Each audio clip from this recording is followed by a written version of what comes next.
Assalamualaikum warahmatullahi wabarakatuh. Tadi ada pertanyaan menarik dari Pak Kuara, yaitu beliau bertanya, Bang, bisa dijelasin nggak antara zikir nafas dengan sholat 5 waktu?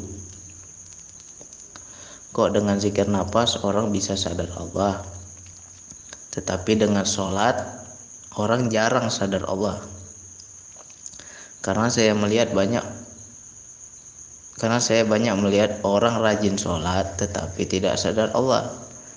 Yang salah bukan sholatnya tapi orangnya. Kita sholat supaya sadar Allah minimal 5 waktu dalam sehari semalam. Saya bukan mau membandingkan zikir nafas dengan sholat. Bang Andi mungkin paham pertanyaan saya ini. Maaf Bang, saya memberi pertanyaan yang agak sensitif. Atur nuwun Bang. Jadi memang ini pertanyaan ini bukan pertama kali orang nanya.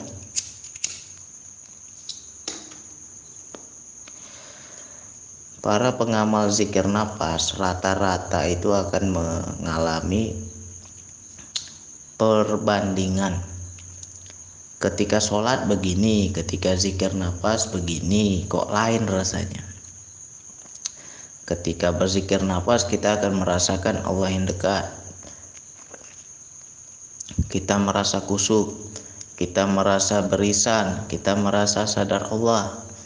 Lantas di dalam sholat kok lain. Nah, seharusnya rasa di dalam zikir nafas itu dibawa di dalam sholat. Kalau kita sudah merasakan perbedaannya, ya kita bawa dalam sholat. Mungkin selama ini kita sholat itu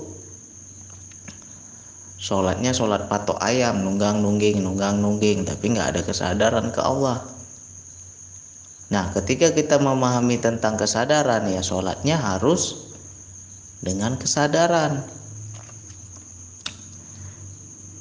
Nah, tapi memang betul, banyak sekali orang sholat itu tidak mencegah perbuatan keji dan mungkar. Berarti orang itu belum sholat. Secara zahir dia sholat, tapi dia belum paham hakikat sholat. Ini yang harus kita pahami. Mengapa Bang banyak orang sholat tapi kok berbuat dosa juga? Banyak orang sholat tapi kok sombong juga? Banyak orang sholat tapi kok makin jadi-jadi? Ya berarti belum sholat. Karena Allah bilang orang yang sholat itu, sesungguhnya sholat itu mencegah perbuatan keji dan mungkar. Kalau masih berbuat keji, masih berbuat yang dimungkari Allah, berarti belum sholat. Lantas apa makna sholat yang sesungguhnya? Hakikat sholat itu apa? Nah, inilah banyak orang yang gak paham. Yang penting sholat 5 waktu dia jalankan, sudah, berarti dia sudah sholat. Dia anggap seperti itu. Padahal hakikat sholat itu adalah untuk mengingat Allah, untuk sadar Allah, untuk berisan kepada Allah. Ada ayat yang menyebutkan sebaik-baiknya ibadah adalah zikrullah. Tujuan sholat apa? Dirikanlah sholat untuk mengingatku, kata Allah. Makna mengingatku itu adalah berzikir, sadar Allah, berisan kepada Allah. Apabila kita sudah memahami hakikat sholat, sholat itu enak, gak berat. Jujur saja, saya sebelum mengamalkan zikir nafas, saya dulunya gak sholat, malas sholat itu berat. Ketika saya sudah mengamalkan zikir nafas, saya paham arti kesadaran, saya paham hakikat sholat, enak sholat itu, rindu kita. Kita kerjakan sholat itu juga dengan rasa rindu.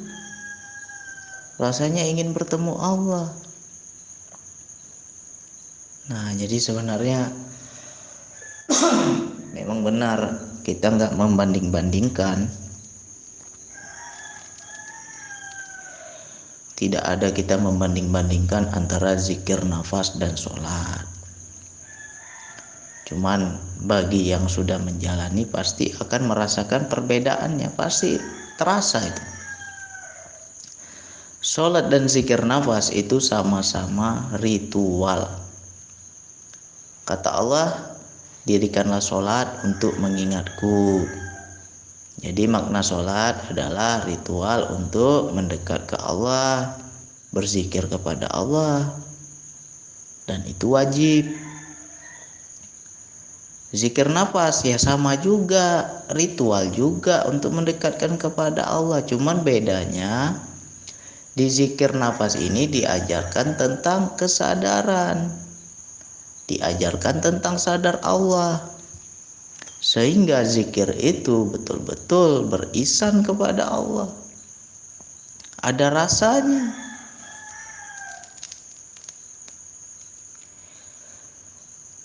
Nah, jadi makanya setelah mengamalkan kita akan merasakan perbedaan itu. Jadi kalau kita sudah paham arti makna zikir yang sesungguhnya, barulah enak sholat itu. Jadi untuk teman-teman semua, ya kita sendiri lain tahu, kita bukan ngomongin orang, kita sendiri yang tahu apakah sholat kita itu mencegah kita dari berbuat keji dan mungkar. Kalau belum bisa mencegah, berarti belum sholat.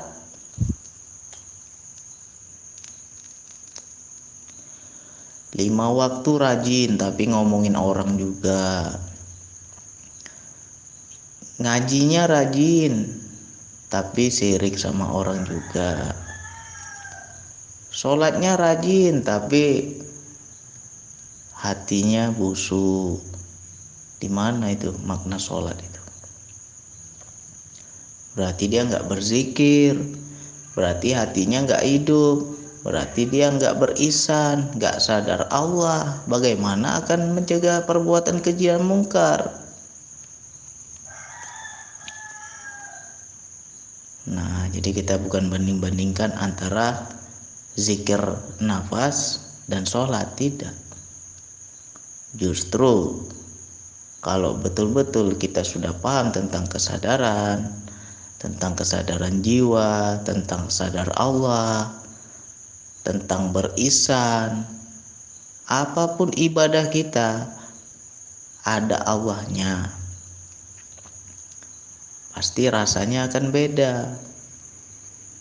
Itulah yang dibilang zikir yang sebanyak-banyaknya.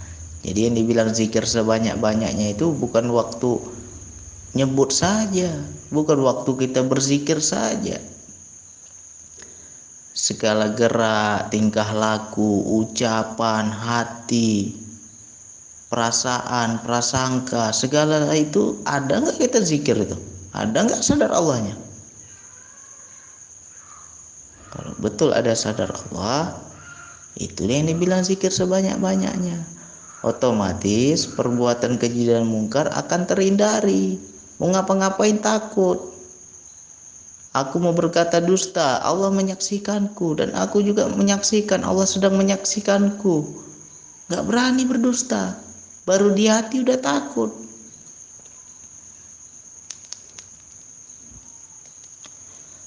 Makanya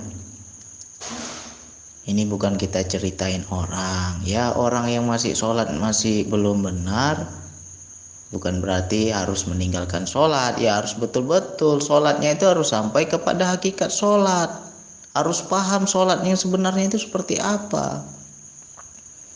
Kalau kita sudah mengetahui ini, ya ajarkan orang lain biar mereka juga tahu.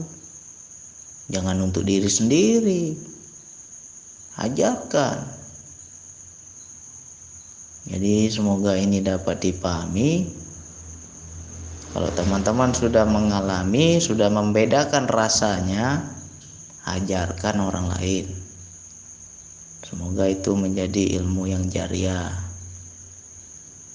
Semoga apa yang saya sampaikan ini mudah dimengerti, mudah dipahami. Ya, sama-sama lah kita belajar lah. Kalau belajar dapat ilmu, berbagi, jangan untuk diri sendiri. Oke, semoga ini bisa dimengerti. Wassalamualaikum warahmatullahi wabarakatuh.